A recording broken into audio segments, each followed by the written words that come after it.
The following is the introduction in the first chapter of my novel, Losers, Last Option Zombie Eradication Response Squad. A link to where you can find this novel is in the description below. Please enjoy. Introduction. The ever-present hum of the machinery filled Dr. Bauer's ears, almost sending him into a meditation. The time had come, and he needed to be calm. He needed to hand over what he had been working on for the better part of 5 years to his mysterious client, a representative arriving any moment now. He began to pace as he rubbed a vial in his hand. 5 years he had devoted to this ungodly project, all the time and turmoil dedicated to a horrible monstrosity of which he wanted no part, yet soon found he had no choice. All his life he had believed he was a good man with good morals. He even chose a career where he could dedicate his life to saving human lives. Yet here he was, underground in a secret laboratory, paid for and built by the very client he was going to meet today, with a substance which could wipe out humanity if it fell into the wrong hands. Dr. Bauer's lamentation was interrupted by the sound of heavy-booted footsteps coming down the metallic floor grate. 2 men in uniform. One was tall and still wearing his sunglasses, even this far underground where no sun had ever touched. The other carried an assault rifle. No doubt it was meant as a means of intimidation, at least. At worst, it was the punishment Bauer would face, should he fail to comply. "Do you have it?" the tall one asked. Behind him, the other man took aim at Bauer. Only for a moment did Bauer hesitate. Composing himself, he placed the vial he had been holding back into the divider box, sealed the top, and handed over the entire load to the tall man in uniform. "Of course. Here it is, as requested." He was trembling as he handed over one of the most dangerous weapons ever created to a man and his lackey, who kept the rifle pointed squarely between Bauer's eyes. The obvious discomfort on Bauer's side made the tall man smirk. "And this is all of it, old man? There are no more samples?" Bauer swallowed and shook his head. "No more. That's all of them. Only made what you've asked for." His words were fast, and he knew the tall man noticed. "You seem a little nervous, Dr. Bauer," he probed. "You wouldn't be lying to us, would you?" Bauer felt his eyes widen at the accusation and scolded himself as he glanced quickly at the desk drawer where he stored his secret weapon. He composed himself enough to retort, "Not every day I have a loaded gun pointed at me, Lieutenant." The tall man looked back at his companion, who promptly lowered his rifle ever so slightly, yet remained ready to fire. They bought the bluff. "All right, Doctor. If we need anything else from you, my leader, Ghost Hawk, should inform you," he said. Bauer nodded aggressively, feeling his pride, his dignity, and his code shrivel away and die as the 2 men turned on their heels and left the laboratory. Once Bauer was certain he was alone again with only his thoughts and woes to keep him company, he opened a compartment in the large metal desk. From within glowed a small number of darts, all containing a clear liquid, along with a handmade blowpipe. Gingerly, Bauer removed one of the darts from the drawer and loaded it into the antiquated blowpipe. Checking and rechecking his work, he returned the blowpipe back to the drawer once he was satisfied. Sealing the secret weapon, his eyes moved to the specimen vessel. Bauer stared at the frightening creature within, the hulking mass of a monster barely identifiable as human anymore, and permitted himself a shudder. "If this fell into the wrong hands," he whispered to himself. He didn't want to think about what would happen. All he could do now was thwart them as much as he could in what time he had. The ace up his sleeve was ready for playing, and the world would never be the same. Chapter 1. Jonathan Sharp stretched to ease the tension he normally felt right before he had to stand before a large crowd. Years of addressing his fellow citizens might have made this sort of thing easier for him to handle, yet he wasn't too fond of the formalities. He let out a small groan as he lowered his arms, feeling the weight and stiffness of his suit as he did so. The discomfort was greater for him today. It was too warm for this suit jacket, and he almost felt constricted. There was a loud hum from the large crowd, all of them talking to each other. The crew was running to and fro, fixing last-minute issues. The attendees were shifting their weight impatiently for the speech and the Q&A to begin, and the journalists and photographers were shuffling with their gear and notes. A typical scene for an event like this. This was quite a big day for the locals in Valkyrie City. Soon it would be a big deal for most city dwellers. Nearly half of the citizens of this island city were out there waiting to hear what his grand master plan for this small corner of America would be. His visit had shut down most of the streets in the area, which also closed most of the businesses for the day. There was no surprise those who had an unusual day off wanted to see what all the fuss was about. He could already feel the suspicions and doubts in the crowd as to his motives and what his new plan would require them to sacrifice. More taxes, more traffic, more noise even. Him simply being here was already causing a stir. Imagine how bad it would be once these projects got underway. Sharp usually expected groans and the occasional outburst of refusal by the angry bystanders, yet he knew there would be less of those in this place. This was where he was born and nurtured. He knew there were citizens here who were in full support of his grand plan for the country, many of whom grew up with him. Sharp had already been informed by his people that many of the citizens here felt honored to be chosen as the epicenter of his ambition from many cities around the country. To Sharp, it only made sense to start here, where it all truly began. By habit, almost subconsciously at this point, Sharp reached up to his neck and loosened his constricting tie. Even after years of wearing these things, he could never quite get accustomed to them. They always felt like a noose tightening around his neck. When Sharp thought about his current career, a noose was probably not far from the truth. Every move, every decision he made affected millions of lives. Better still, he thought a somewhat loosened tie made him appear more lax and casual, more relatable, more like one of the people to which he was speaking. Win-win, he would tell his handlers when they gave him a look of disapproval. There wasn't much they could do, despite how much they would preach the importance of decorum and professionalism. He was the President of the United States, after all. Regardless of Sharp's small act of rebellion, he did let them choose the color of his noose. Blue today, he realized. There was an art to choosing these colors. Blue, Sharp thought as he adjusted the uncomfortable accessory. The color of trust, confidence, and stability. Just what the people need to see today. Sharp was more than a little aware of the power his position held. He knew how the people looked to him in good times and more so in bad and hard times. Today, his ambition and vision for his home city was something he had wanted to take care of since his youth, the very thing that got him started in politics in the first place. Even as a teenager, Sharp had dreams of renovating these old and otherwise useless buildings, going so far as to even study architecture in college after his military training. To him, this was one of the best ways to create office and other workspaces, refurbish some into affordable housing, and create more jobs as a result. With a deep breath and a quick attempt to get comfortable in his stifling suit, Sharp gave up. He shook his head and tore off the burden of decorum. Before anyone could catch up to scold him and insist he put it back on, Sharp stepped forth into the sun and up to the podium set out for him. He was temporarily blinded by the flashes from the cameras in the front 5 rows of onlookers, something he had grown accustomed to over the years. He stopped on the spot just long enough to move his eyes down out of the line of fire of white flashes of light and make the rest of the way to the podium, careful to keep his shoulders back and head high. They were always watching his body language, and he had to appear confident at all times. Strangely, knowing there were likely many people in the crowd who knew him somehow gave him more of an assurance than when he typically gave his speeches. This was the beginning of something big for the entire country. Here is where it would all begin. Sharp accepted and shook the hand of the young man, a graduate student of architecture from the nearby university, his own alma mater, who introduced him as he swept his gaze over the enormous crowd, filling the park where the podium stood in the bandstand. Sharp came here a lot as a kid for all sorts of concerts and shows, never imagining that one day he would be up here in front of a crowd. The people applauded as he took the podium.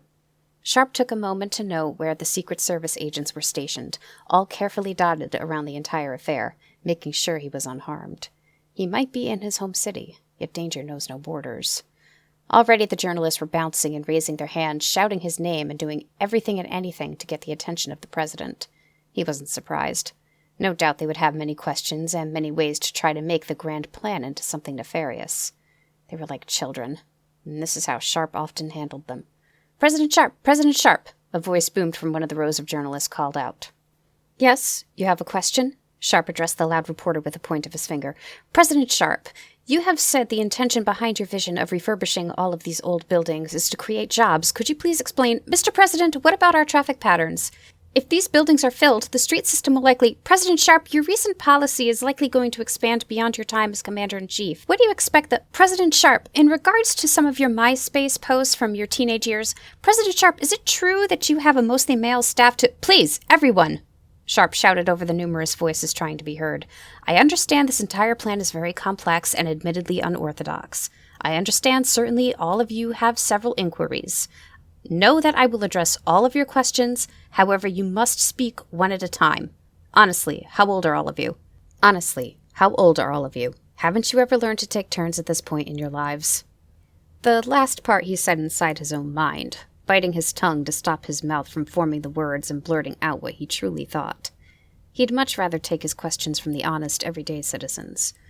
The time for this would have to come later. As Sharp had settled the journalists, one stepped forward and made a small inquiry about what this meant for existing homes and businesses.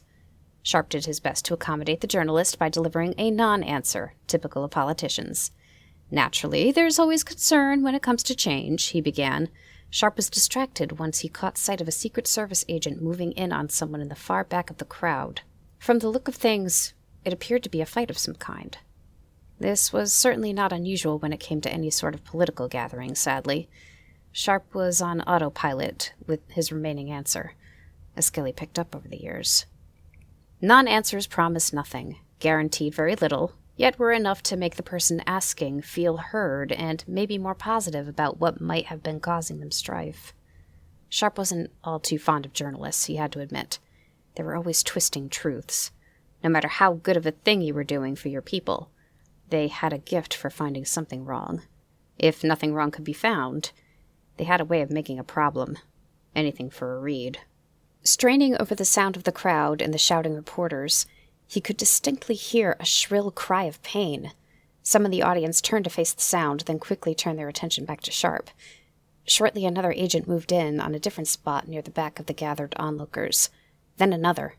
Sharp couldn't be certain, but he could swear he saw a spurt of blood rise above the heads of the onlookers. Soon all of those around the attackers began to understandably panic.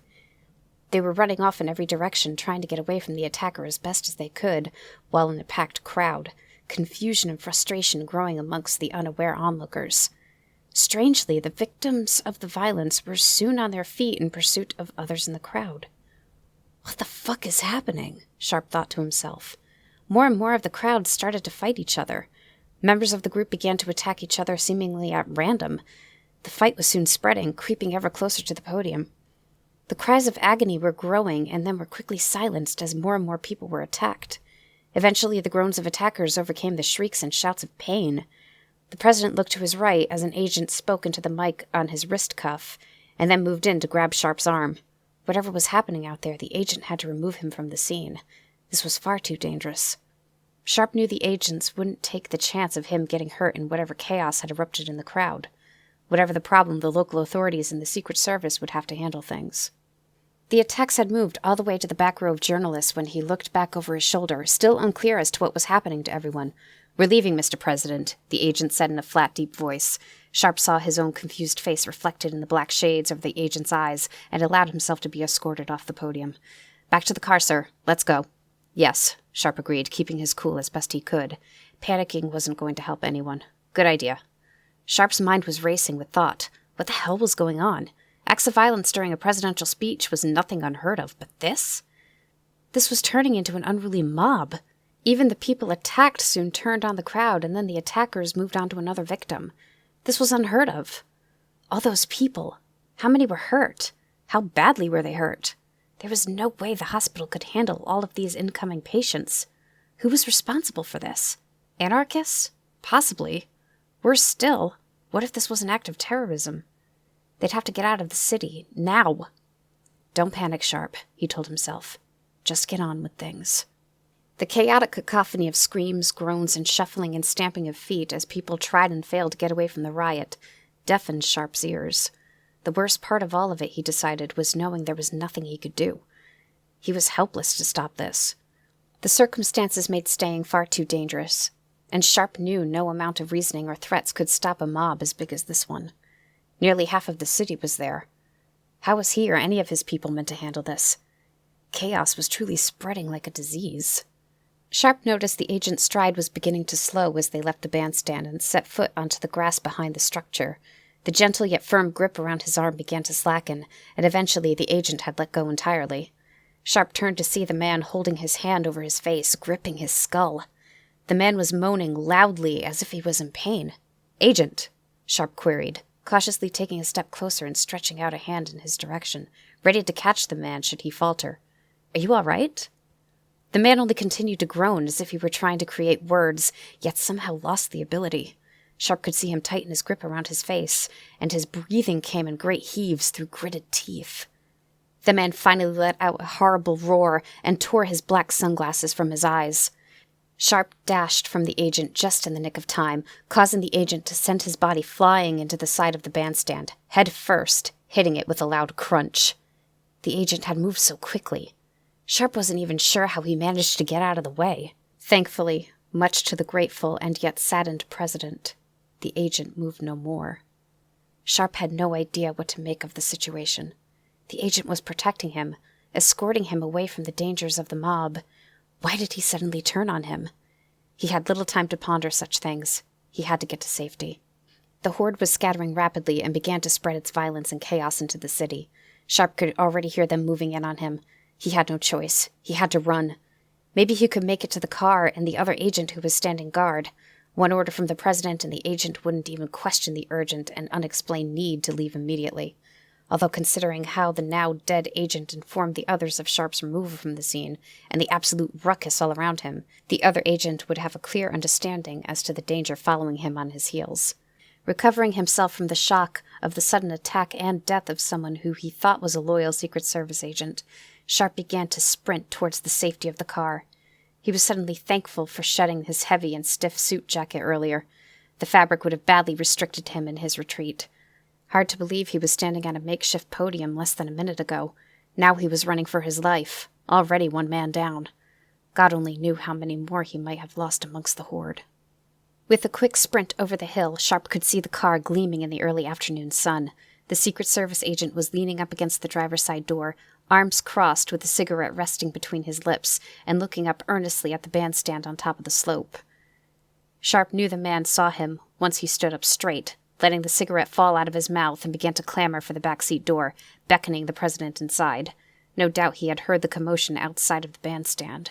He had stayed at his post, as he was meant to, waiting for further orders. His orders came rushing down the slope. Waving his arms forward, Sharp began to shout through heavy breathing, "Drive! Go!" The look of surprise over the agent's face very quickly morphed into fear, informing Sharp the horde was quickly moving towards them, not too far behind him. The agent threw open the car door as Sharp made a dive for the back seat. The moment Sharp's feet were inside the car, the agent slammed the door shut and took his place in the driver's seat. Soon the engine roared to life, and a cloud of dust shot up behind the car as it and the two horrified occupants dashed from the bandstand. The angry horde had nearly reached them. Sharp caught glimpses of the unnatural fury in their faces. They were like wild animals.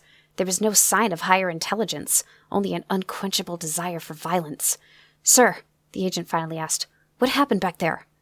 Sharp gave himself a moment to catch his breath. The crowd suddenly became violent. Another agent attacked me on the way here. We have to get out of the park. Yes, Mr. President. No further orders were needed. Sharp and his driver, his new protector, were making their way through the park at a decent enough speed, although it was nowhere near what Sharp was hoping for. Judging by their position in the park, Sharp figured it would be approximately 3 minutes before they were clear of this place.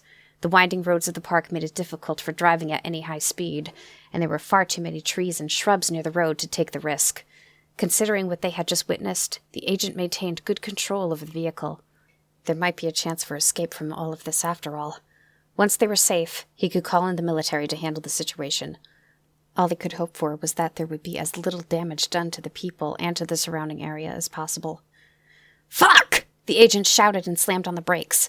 The loud screech of the tires was silenced by a thunderous thump on the side of the car, shattering one of the back seat windows. "She just ran in front of the car!"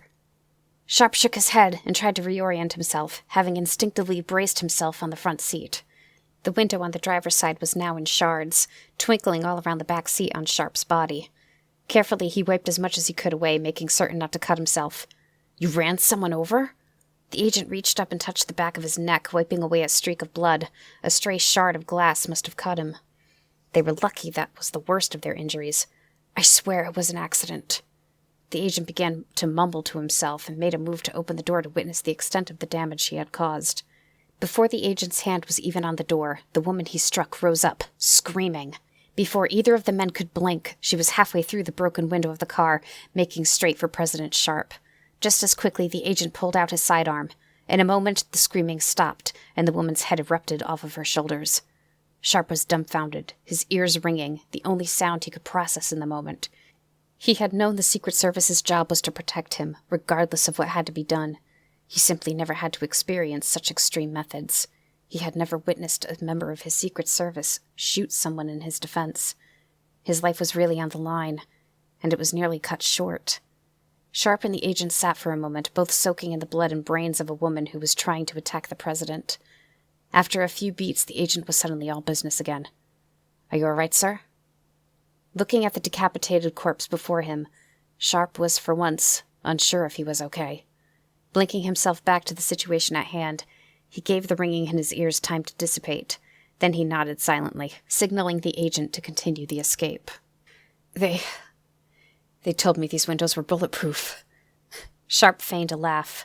The agent let out a huff, too concerned with the current situation to indulge in some light humor. More were coming, and they both knew it. This was no time to think about what had just happened. Returning the nod, the agent shifted the car back into drive and took off again, moving faster this time. As the car jutted forward, the corpse of the woman the agent had just shot slid out of the window, landing with an audible thud on the side of the road. The two men moved on in silence, trying to ignore the wet blood soaking each of them. They had to focus now. Neither of them was safe. Sharp began to notice the agent's driving becoming somewhat erratic. The car was staying mostly on the road, but they came too close to clipping one of the copious amounts of trees a few too many times for Sharp's liking. "Agent!" Sharp finally called out, worried they might crash. The man did not respond. Sharp reached his hand and tapped the back of the agent's shoulder, fearful he might be going into shock or nearing the beginnings of an anxiety attack. Sharp never doubted the training and mental toughness of these men and women sworn to protect him in the country.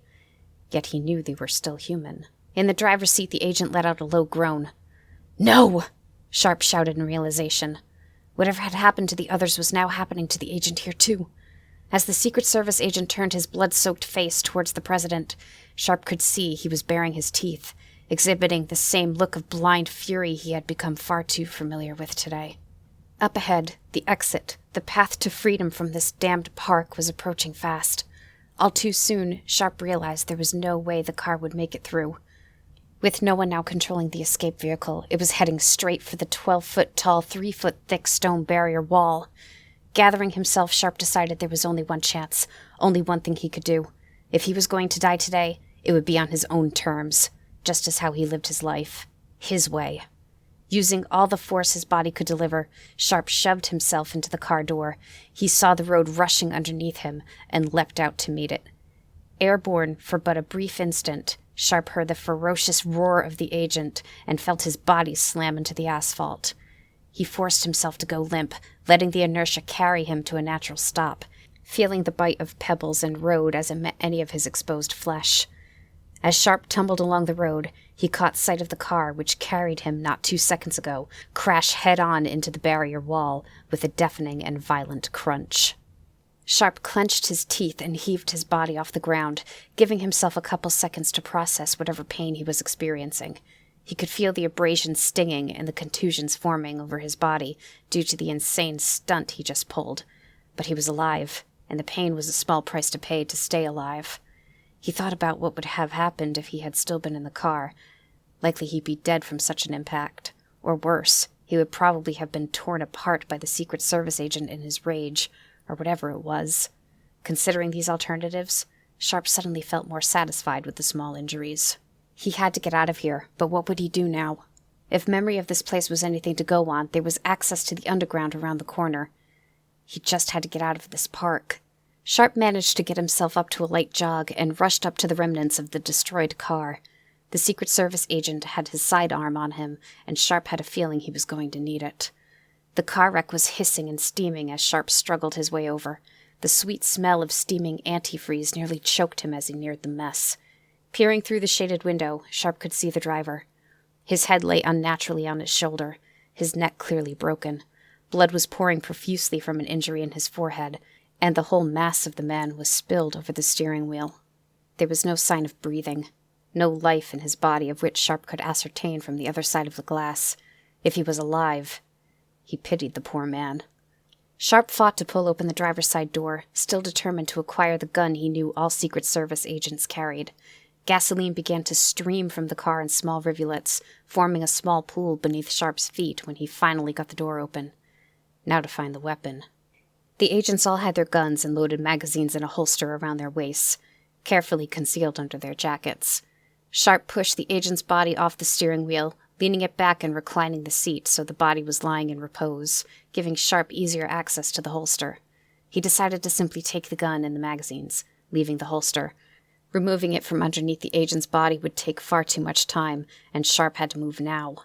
Finally, he had the sidearm. While far from safe, Sharp instantly felt safer with a loaded G47 in his grip. It looked simple enough to use. Even with all his experience with firearms, he had to admit to himself he was definitely out of practice. Nothing in his military days ever really prepared him for something like this. Suddenly, the downed Secret Service agent groaned and began to try to get out of the car. Sharp darted back and, as if by instinct, fired the gun at the agent's broken body. The bullet vanished into the muscular shoulder of the agent, slowing, yet not stopping him. An idea came to Sharp's mind. Adjusting his aim ever so slightly up, he fired the Glock again, this time aiming for the agent's head. With the gunshot echoing around him, Sharp knew the job was done. The body of the Secret Service agent moved no more. Looking at his work, Sharp noticed a small bit of skull was missing from the top of the agent's head. Reflecting on what had just happened, Sharp remembered the Secret Service agent had been smoking as Sharp ran from the bandstand to the car. Maybe he still had the pack and a lighter on him. Walking towards the body, confident that this time it wouldn't move or reanimate or whatever the hell had just happened to cause a man with a broken neck to resurrect, Sharp felt inside the jacket for the pocket. There he did indeed discover half a pack of Red Raccoon brand cigarettes and a Zippo lighter with a neon green skull for the artwork.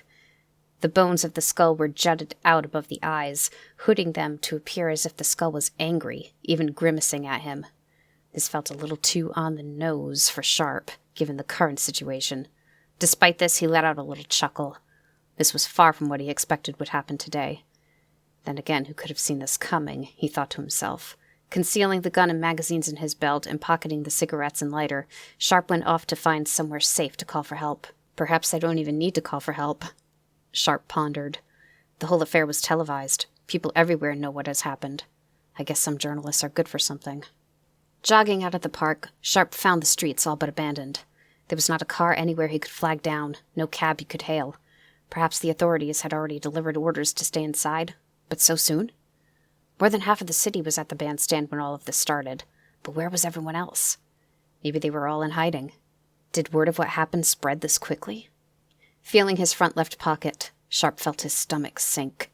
Somewhere in his escape he had lost his phone. There was nothing he could do now except get himself to safety. He had to put his faith in the vice president to call in the military.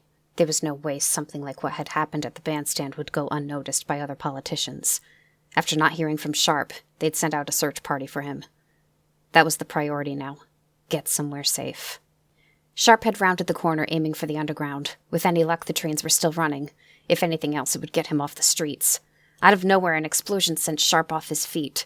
His body was pushed into the concrete sidewalk, intense heat surrounding him. "The car!" he shouted in realization. Looking behind him, he saw the barrier wall of the park had been reduced to rubble, the flames from the explosion flaring freely. Sharp felt sweat gathering on his forehead from the intense heat, blending with the dry blood of the woman the Secret Service agent had shot to save his life. Sharp pushed himself up again, this time feeling nearly every cell in his body screaming out. He had to get out of here. The fire would likely hold off anyone from the pursuing horde, yet he was out in the open, exposed to whatever dangers were out there now. Sharp turned to get a look at the damaged wall. Standing in front of the flames, he thought he saw a dark figure watching him. Narrowing his eyes and focusing his vision through the waves of heat, he could see this wasn't a trick of the flames or a tired mind. Someone stood there, tall, cloaked, and assuming a mask once worn by plague doctors in times long ago. The figure moved slowly towards him, no heed in his steps, every movement deliberate and calculated. Sharp began to back away, certain in his suspicions that this was the one who caused the explosion. This person could have killed him with that blast. Perhaps that was the intent. Turning to run for cover, Sharp felt a sudden piercing pain in the back of his neck. For a moment he thought he was stung by a giant hornet. Instinctively he reached up to touch the pain, feeling a dart where the pain began, and soon spread into the front of his throat. Unsure of what had happened, Sharp removed the invading needle and tossed it aside. Onwards he ran until he reached the underground. As he expected, there was no one around. Taking a moment, he did a quick check on himself. Some cuts, some scrapes, some contusions, some burns, yet nothing serious. Ears were ringing, yet when he snapped his fingers in front of each ear, he could tell each one was still functioning. The pain in his neck wasn't bad, and he didn't feel any effect from whatever that attack was. Slowly he let go of the idea he might have been poisoned. Most importantly, he didn't exhibit any signs of changing, like the agents and the rioters. Wanting to take some time to collect himself, Sharp made for the public restroom. Pulling out the Glock, Sharp opened up the door to the restroom, just enough so he could look through, checking to see if there was any danger. Like the underground platform, the restroom was completely empty. Sharp let himself in and locked the door behind him. He needed to gather his thoughts and plan his next move. He moved to the sink and looked at his reflection in the mirror, barely recognizing the face within it. Sharp found it hard to believe that not even 10 minutes ago he was stepping out onto the bandstand. Now he was locked in a public restroom in the subway. After cleaning his head and face of the blood and sweat as best as he could in a sink with only water, Sharp tried to dry himself with the rough brown paper towels. Giving in to his stress, Sharp pulled out a cigarette and lit it, a gesture all too familiar with him, even after all this time. Breathing in the flavor and feeling his body slightly relax, Sharp dared to ask himself out loud, "What the fuck am I going to do now?"